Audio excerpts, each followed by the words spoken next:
ఓం గంగణపతే నమ శ్రీ గురుభ్యో నమ. ఫ్రెండ్స్, ఈ టాపిక్ ఏంటంటే వర్తమానంలో అందరికీ ఒక తీవ్రమైన మెంటల్ స్ట్రెస్ గురవుతున్నారు. ఈ మెంటల్ స్ట్రెస్ ఏంటంటే మళ్ళీ దాన్ని పరివర్తించాలా, ఈ సొసైటీ ఎలా ఉంది, అందరూ కూడా అది మోరల్స్ లేవు, అన్నీ బాపోవడం అండ్ వ్యధ ఒకలాంటి చాలా ఉంది. అయితే అంటే దీన్ని మనం తెలివితోని కానీ పురుష ప్రయత్నంతో కూడా సాల్వ్ చేసుకోవచ్చా అనేది చాలామందికి మళ్ళీ అక్కడ కూడా ఏదో కర్మ అనుకున్నాం. ఆ కర్మ అనుకున్నప్పుడు మనిషిలో కొంచెం సమాధానం ఏర్పడుతుంది. అయితే ఇదే లోకం మళ్ళీ ఏమంటారు, మనం తెలివిగా సరైన నిర్ణయాలు చేయలేకపోవడం, మరి తెలివిగా ఉంటే ఇది ఇంకోలాగా ఉండేది అన్నీ పురుష ప్రయత్నం లోపం వల్ల అని. అయితే దీని మీద మనం విచారిద్దాం. అయితే భగవంతుడు ఆల్రెడీ చెప్పాడు, ఏదైతే ఈ జడమో దుఃఖాలయం అశాశ్వతం అని పోల్చారు. అంటే కరణం, కర్మ, కార్యం ఏదైతే ఈ 3 డొమైన్స్ ఉన్నాయో అది అనిత్యం, అసుఖం, ఇమం, లోకం. ఎందుకు అంటే ఈ 3 కూడా ఆ భగవంతుడు ఏదైతే ఆనంద స్వరూపం, జ్ఞానం, ప్రకాశ శక్తులు వాటి నుంచి చ్యుతి పొందాయి. అయితే అక్కడి నుంచి అది ఆనంద స్వరూపం కాబట్టి ఆనందం నుంచి పడిపోయాం. ఇంకా పడ్డ దాంట్లో ఆనందానికి అభావం ఉంది.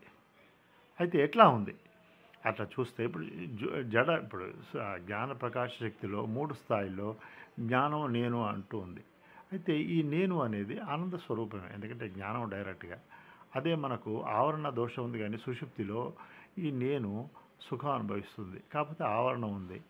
అయితే అదే మేలుకున్న స్థితిలో ఈ నేను ఆ అవిద్య ఒక దాంట్లో ప్రభావం వల్ల ఈ నేను ఉన్నాను అని ఒకటి ఉంది. అయితే ఇప్పుడు ఈ నేను ఉన్నాను ఏదైతే పేరుందో, విద్య పేరు లేని నేను ఒకటి సాక్షిగా 3 అవస్థల్లో ఉంది.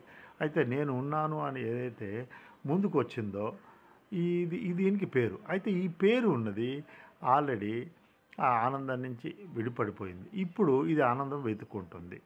అయితే ఇప్పుడు ఇది ఆనందం వెతుక్కోవడం ఏంటంటే కర్మ చేస్తుంది, కరణాలను ఆశ్రయించింది.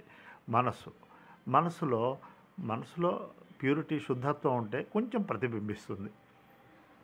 అయితే అది మనసు ప్యూరిటీ ఉన్నా, నిశ్చలంగా ఉన్నా, ఇప్పుడు ఈ కాలంలో నిశ్చలం ఎక్కడుంది, అది ఒక ర్యాట్ రేస్ లాగా ఈ తీవ్రమైన అర్థకామాల్లో అది వ్యవహరిస్తుంది కాబట్టి వ్యభిచరిస్తుంది.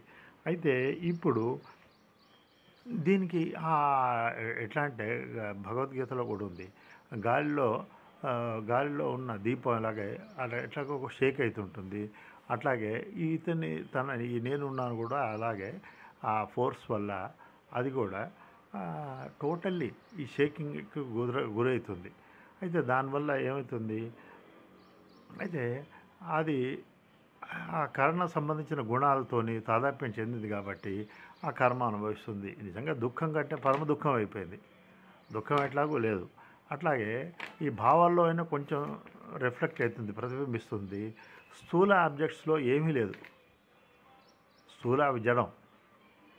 అయితే ఆ జడంలో కూడా మరి తను భ్రమించిన, ఆరోపించింది, బంగారం ఉంటే సుఖపడతాను, బంగారం లేదు, మట్టి ఉంటే కష్టపడతాను, అట్లా ఇవన్నీ కూడా కల్పించిన ఆ మనోస్థితులే.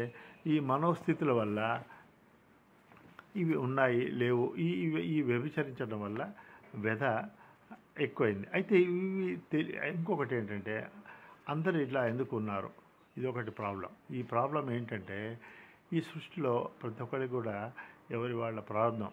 షేక్స్పియర్ అన్నట్టు world is a stage, everybody is an actor. అయితే తాను కూడా ఒక యాక్టరే. ఇప్పుడు మేల్కొన్న జాగ్రత్తావస్థలో పేరున్న తానున్నాడు, సుషుప్తిలో పేరు లేదు, తానున్నాడు. అయితే ఇది నటన.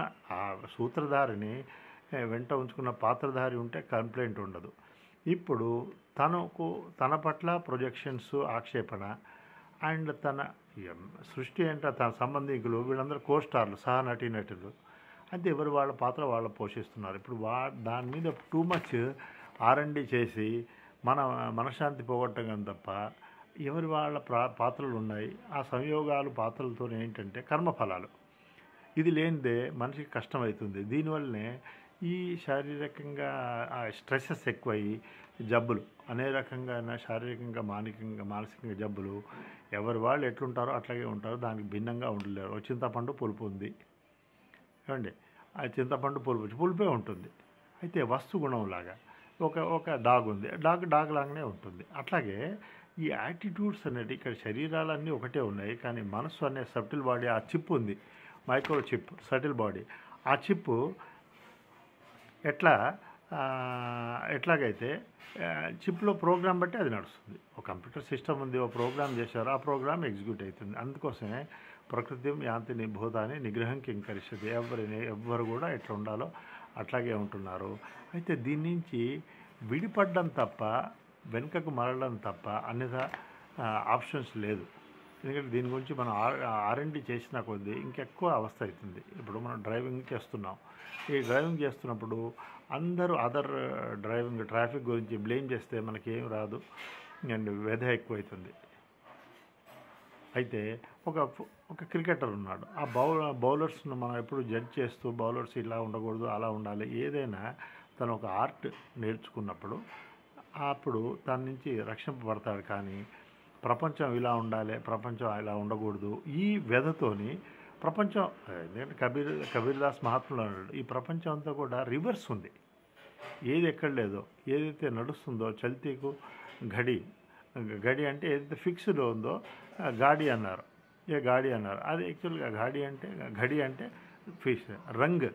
దేనికి రంగు ఉందో దాన్ని నారింజ అన్నారు. అలాగే ఇంకోటి ఎవ్రీబడి చెప్పేది ఏంటంటే ఈ రియల్ ఎస్టేట్, ఆ రియల్ ఎస్టేట్లో అంతా మోసాలు ఇది ఆ వ్యవహారం చేయడం, అక్కడ వ్యధ పొందుకోవడం, ఆ వ్యధ. అది ఎట్లా అంటే కోయిలక దందా బొగ్గుల వ్యాపారం చేసాము, బొగ్గుల వ్యాపారంలో చేతులు నల్లబడతాయి. ఈ లౌకిక సుఖాలను ఎందుకంటే దేంతో పోలుస్తారంటే ఇవి మనకు అందినా కూడా ఆ క్యామెల్ ఉంటే కనుక అది తినే దాంతో దాని చిగుర్ల నుంచి రక్తం వస్తుంది, అయినా కూడా అది దాన్ని వదలదు. అట్లాగే మరి ఈ ప్రపంచ సుఖాలను కూడా ఆ స్వామీజీ అంటారు, విద్యాప్రకాశ స్వామి వారు, ఇదేంటంటే డాగ్ బైటింగ్ ది బోన్ లాగా. దానికి భయం, అన్ప్రెడిక్టబిలిటీ ఉంది, భయం ఉంది, అన్సర్టైనిటీ ఉంది. అండ్ బోన్ చేస్తున్నప్పుడు అయితే దానికి ఒకటివైపు ఇటు చూసుకుంటూ ఉంటుంది ఏదో ఏమవుతుందో అని. అయితే దాని చిగురులో ఈ బోన్ తగిలే దాని చిగురులో నుంచి బ్లడ్ వస్తుంది, దీంట్లో నుంచే వస్తుంది అనుకుంటుంది ఒకటేమో. అలాగే ఈ సంసార జీవితం కూడా ఇది టోటల్లీ క్వశ్చన్ ఏంటంటే టోటల్లీ అన్ప్రెడిక్టబిలిటీ ఉంది, అన్సర్టెనిటీ ఉంది, తెలియదు నెక్స్ట్ మూమెంట్ ఏమైందో. ఇప్పుడు అంత ఓకే ఉంటే నేను ఓకే ఉంటానంటే ఆ ఓకే ఉండే ప్రసక్తి లేదు. సముద్రంలో అలలు కనుక ఎప్పుడు కనుక లేకుండా ఉండవో మరి ఇవన్నీ ఈ సంసారంలో ఈ ఒడిదుడుకులు. అయితే దీంట్లో ఏంటంటే ఆ మూడో జ్ఞానంతో అయితే దీనికి వెనుకకు తిరగాలి, అది సమాధానం. ఎందుకంటే కర్మ ఎప్పుడూ పరిమితం, కర్మ జడం, అది ఇచ్చే ఫలాలు కూడా జడమే. ఆ కస్తూరి మృగంలాగా తన లోపలే ఉంది, అది బయటికి పోయి ఆ జంగల్ అంతా కూడా, ఫారెస్ట్ అంతా కూడా పిచ్చి అయితే దానికి కావాల్సింది కస్తూరే. జీవుడు కూడా ఆ పేరు లేని నేను సుషుప్తిలో లయం అయినప్పుడు తానున్నాడు, సుఖపడుతున్నాడు, కాకపోతే తెలివే అప్పుడు కాన్షియస్ లేదు. అయితే స్పృహ ఉన్న స్వప్నమే అదే మన స్వరూపం.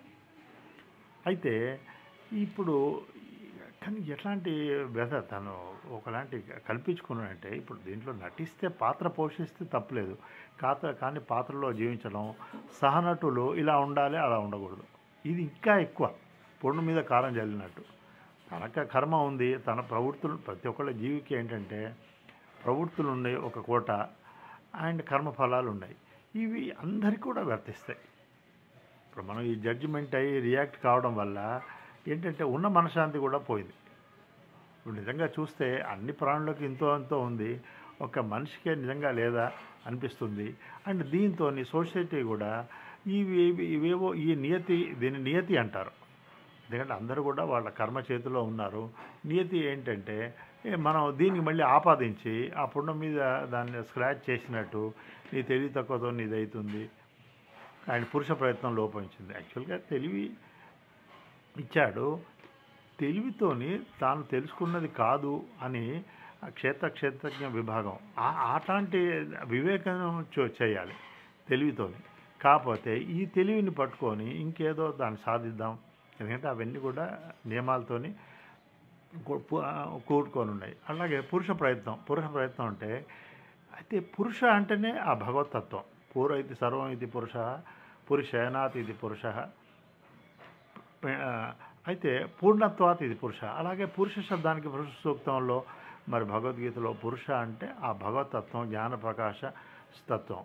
ఇప్పుడు ఏ ప్రయత్నంతోని అపౌరుష పురుషుడు కాంది అంటే అనాత్మను, పురుష అంటే ఆత్మ. అయితే ఆ ఆత్మను పొందే ప్రయత్నం ఏంటంటే ఇప్పుడు తాను సహజంగా అవిద్య వల్ల అనాత్మను అంటే పురుషుడికి కాంది. అయితే ఆ జగత్తును నమ్ముకున్నాడు, శరీరాన్ని నమ్ముకున్నాడు, తన ఆలోచన మనసును నమ్ముకున్నాడు. అది తెలుసుకోబడ్డది, నేను తెలుసుకున్నవాడిని, అది వికారం, నేను నిర్వికారం అని ఆ ప్రయత్నాన్ని పురుష ప్రయత్నం.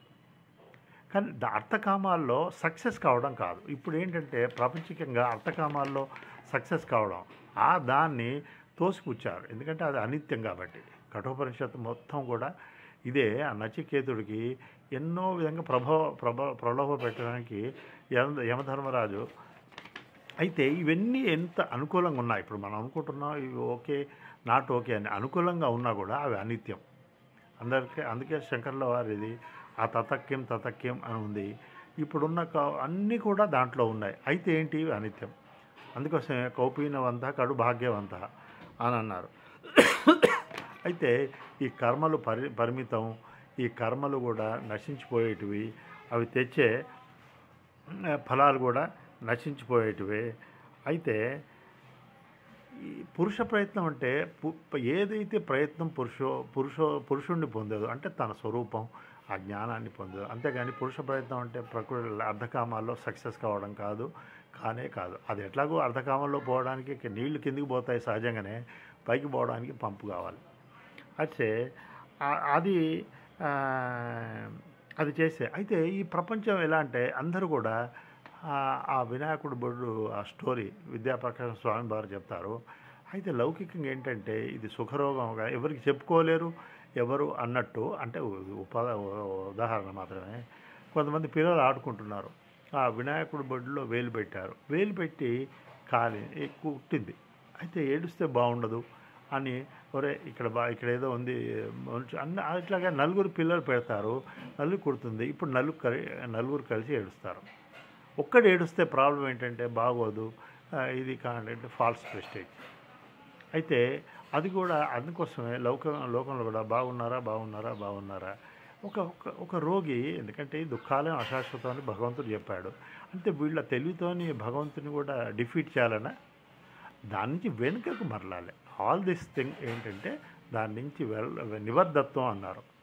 ఒక చేప కనుక నీళ్లకు అన్యంగా దూరంగా ఉండి అది ఎంత 7 స్టార్ లైఫ్ ఉన్నా అది చ్యుతి పొందింది. నీళ్ళలో ఉంటే ఆనందం ఉంది.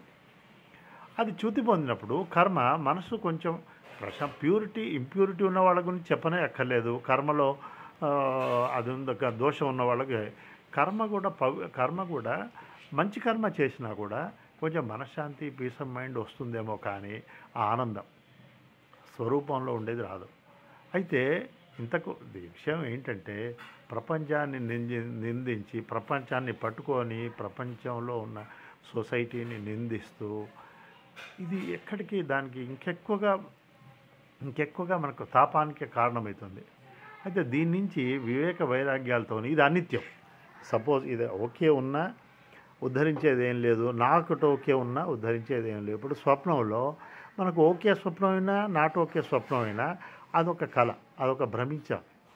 అయితే ఇప్పుడు ఓకే కళకే మేలుకున్నాం, రెండు లేవు. ఇప్పుడు కూడా అంతే. ఒక జాగ్రత్తావస్థ నుంచి ముందు అదే ఒక జాగ్రత్తావస్థ సుషుప్తి మధ్యలో ఉండే జాగ్రత్తావస్థ మరి అక్కడ లయం అవుతుంది. ఈ ప్రాణం పోయినప్పుడు ఫస్ట్ జాగ్రత్తావస్థ నుంచి లాస్ట్ జాగ్రత్తావస్థ, ఈ ప్రాణం డేట్ ఆఫ్ బర్త్ ముందు లేదు, డెత్ తర్వాత ఉండదు.